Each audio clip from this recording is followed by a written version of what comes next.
Hopefully you guys can all see my screen. I am very excited to be here today to talk to you about how Stanford has transformed the way we clean. Stanford is a very proud ASHE member and ASHE Platinum institution, and this cleaning program that I'm going to talk to you about, we actually use and contribute to our score to help us get there. So that's one connection. So where do I sit in the university? So for those of you who don't know, Stanford is actually a largely residential campus. We're one of the largest, while we may not have the largest student population, we have one of the largest amounts of residents that actually live on our campus. We house 15,000 students on our core campus and 319 buildings that are just housing dining, catering, cafe type facilities. So this is the area I work. We're about a third of the campus, the 319 buildings. I oversee 525 lease spaces. We have 8 major dining halls that serve around 3.5 million meals annually. So this is where we are primarily implementing this, this new cleaning program I'm going to tell you about. So at a very high level, Stanford has many sustainability goals. We're trying to be 100% renewable electricity by 2021, carbon free by 2025, zero waste campus by 2030, which actually these cleaning goals actually support. And then most specifically to this, you'll see down there on the lower right, we plan to be 100% ozone-based cleaning by 2025 across our system. And so that's the goal that I'm going to be talking about how we're meeting today. So what is ozone cleaning? So what you see on the screen here is completely my kind of viewpoint on this and my definition, I would say. So I see kind of, this is the spectrum of cleaning product on the market. So on one end, you have traditional cleaning chemicals, which hopefully you guys can all imagine those because I don't want to mention any. And then in the middle, I see green cleaning, which is, again, I don't want to mention any products, but you can probably imagine the things you think about when you go to the store or things you may be using commercially that call themselves green cleaners. And then on the far right, I see ozone cleaning, and that's what we're doing, which I see is the true heart of sustainability. So throughout this presentation, I use ozone cleaning and green cleaning to mean generally things that are better for the environment, better for human health. But really, I think ozone cleaning is kind of so far above and beyond where we need to go as a community, as a world. Into the future in terms of sustainability that I almost even hate lumping it with like other, what is termed green cleaners on the market. And I just threw up here, this is like the Wikipedia definition of green cleaning because I thought it was pretty comprehensive just for those that need that definition. But this is kind of where I see all of these different things on the market falling. And so why do I feel so strongly about ozone cleaning is kind of next, and what is ozone cleaning? So basically, we have the scientific definition up here. It's basically you use electricity to add an extra oxygen molecule to O2, creating O3, and you infuse it in water. And so in simple terms, we are electrifying water. We are using a machine on site to create a solution on site for cleaning by electrifying it. Kind of an example picture of that is on the lower right. So why do I feel like this is so great? So what's great about creating your own solution or electrified water, or some people call engineered water, is all of these amazing benefits it provides. So once you electrify the water, over time, it actually just converts back to water. So what's better than that, right, for the environment? You're using water, you're using electricity, and then it goes back to water and oxygen in the end. So there's really no, harmful byproduct from that. And then the other killer benefit is that it is just as powerful as traditional cleaning chemicals on the market. So it kills mold, mildew, odor, stains, bacteria, viruses. Its kill time is amazing. It's like less than a minute. We have other products that we use in-house or have used before that have like a 10 to 15 minute kill time. This is more powerful and faster acting than bleach. I know I got a lot of bullets on here, but they're all really valid and important. Another one is I mentioned our zero waste goal. And by converting to ozone cleaning, we've really reduced plastic pollution. Think about all of the, by creating this on site, we are not buying all of those products anymore. We're not disposing all those products anymore, which is a lot of plastic. And more so, the company that we work with actually takes back the machines and the filters and refurbishes and uses them again. So really, it's a great partnership for our zero waste goal. Obviously, it's really great for human health. There actually is no PPE required, and what PPE stands for is personal protective equipment. We actually still ask our custodians to wear gloves and eye protective equipment, but it's awesome because we don't have to worry about them harming themselves by using it. If it touches their skin or gets in their eye, there really is no harmful side effect, but we still ask them to wear it regardless. There's no smell to it, and I put that in quotes because if you compare the smell of it to any other cleaner on the market, a normal person would say there's no smell. But once you use it for a while, you can kind of see like a very faint smell. So I don't want to say there's no smell, but really when you compare it to everything else out there, there is no smell. And then the other beautiful thing is that it's completely multi-purpose. You can use it on everything from toilets to mirrors to glass to toilets to showers to carpet. It can even be a laundry detergent. It's pretty crazy.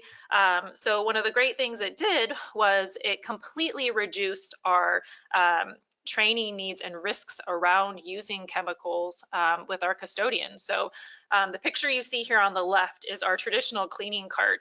And at the time I started this over 5 years ago, we found in our inventory, we had well over 30 different types of chemical solutions that people were using. This looks like a very typical cart. You see probably like 16 different things, one thing for windows, one thing for toilets, one thing for glass, one thing for, everything.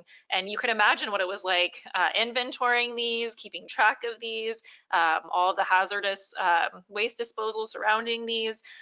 So when we adopted ozone cleaning, we basically went down to 2 solutions, and that's all people needed to remember and know about.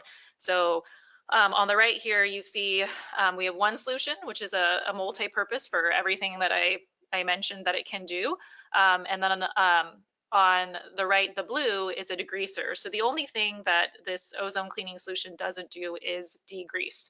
And so we have to have a solution for that. And just to make sure everybody knows what I mean by that, for us, the main place that we're degreasing is in showers. So we have community showers where dozens and dozens of students will take showers in a given restroom in any given day, and they're using tons of products, right? Shampoos, conditioners, body washes, and all of that leaves basically great grease residue in these showers. So the main thing that we're degreasing on a weekly basis is our showers.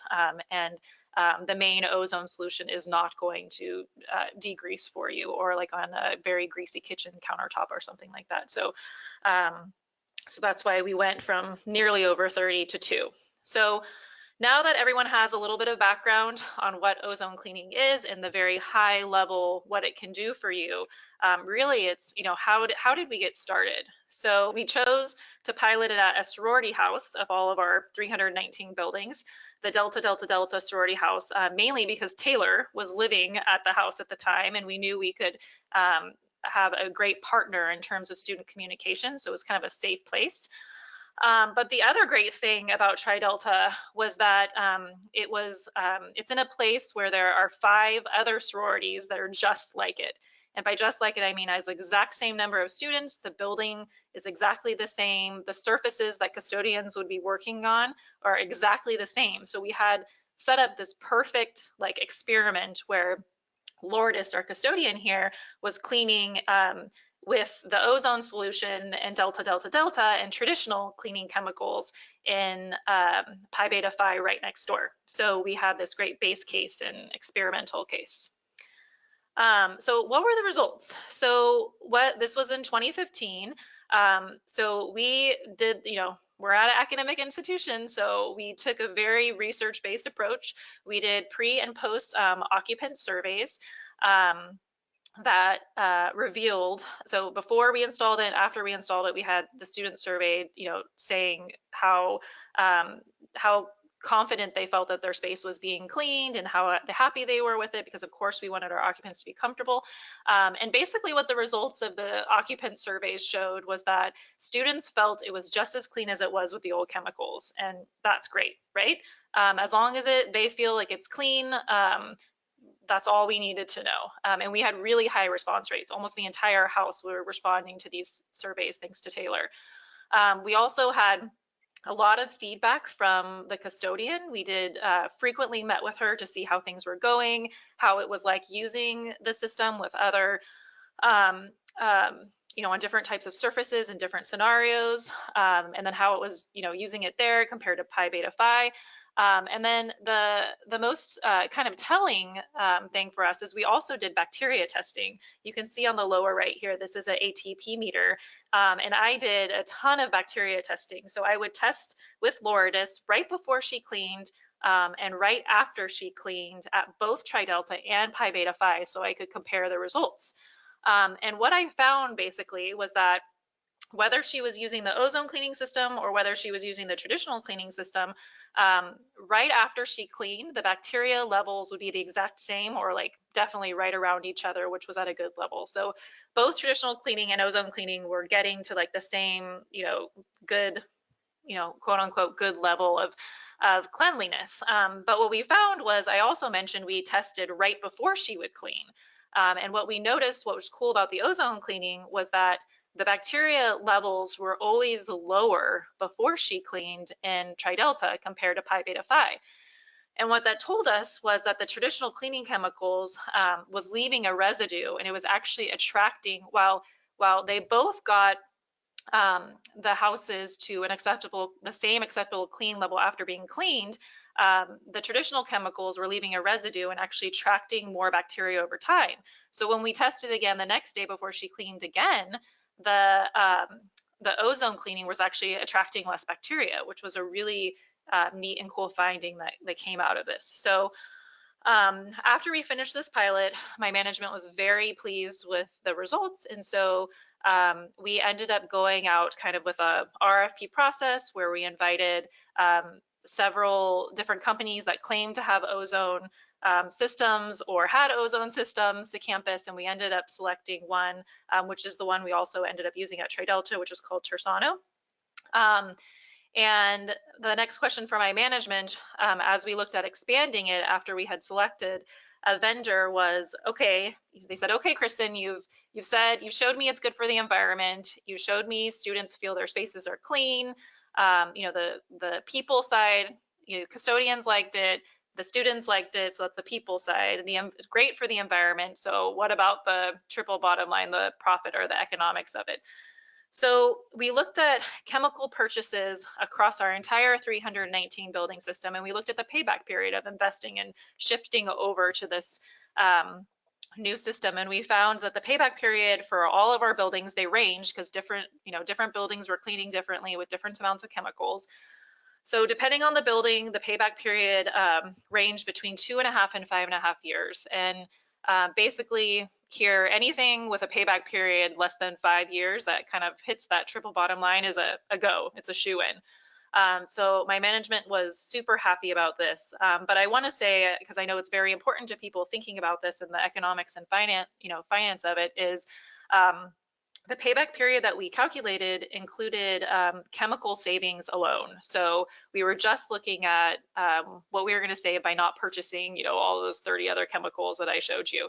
We did not include any employee health benefits from not being exposed to chemicals any longer, or injury claims associated with chemical related or cleaning related injuries. We didn't incorporate in kind of environmental savings. We didn't incorporate the cost of receiving and distributing chemicals. We did a report later that found that we spend almost $2,000 a month kind of receiving, ordering, and distributing chemicals that would no longer need to happen. So that wasn't included in the payback period. And then things that we also didn't include but could have included was any infrastructure upgrade is needed to support the system. So you're generating this electrified water on site. So what do you think you need? You need water and you need energy. So we actually had some custodial closets that didn't have outlets. Buildings that were built in the 40s, 50s. We have buildings built, 100 years ago and this year. And so many of our buildings didn't have electrical outlets in the custodial closets. Some of them didn't have sinks. So in this payback period, we didn't include any infrastructure upgrade that was needed via outlets or sinks to support the new machines. And then lastly, something for you all to consider is convenience. So like I said, this machine is something, you're producing your own cleaning solution now, and one machine can produce a lot, right? And so there's multiple ways you can set this up. I've talked to others that are using this system, and you could have a 12-story building and only have one machine, but then your custodians are all going to one machine, every day to get that, and then they have to bring it to the various floors to clean or to other buildings to clean. Or you can put like one on every floor in a 12-story building. So our strategy, and obviously based on, where you place these machines and how you move chemicals, varies your payback period. And my management's philosophy was that in order for custodians to really buy into this, it needed to be just as convenient as their traditional chemicals were. So any place in our system where a custodian would go to get traditional chemicals, we had to have a Tersano machine where they could equally, get access to that solution. So that affected our payback period because we basically have custodial closets with chemicals on every floor of every building. So where, one organization strategy might be one per 3-floor building, we have three, one on every single floor. So that's something to think about. So where are we at today? So I mentioned we did that original pilot, one sorority house, that went well. And so it's been almost 5 years. We are now in 70 buildings, which impacts 3 million square feet in our portfolio. We have 8,800 students and staff that are residing in these buildings and benefiting from this new type of cleaning system. We have over 85 full-time custodians that are trained in using it on a daily basis, and then dozens and dozens more of like temporary and casual workers. And we've calculated we're saving a little over 4,000 gallons of chemicals from being purchased and disposed of annually by converting to this. And I actually just hired a student intern who's looking at plastic pollution and how much plastic we've reduced from going from the landfill from this decision to support our zero waste goals and targets.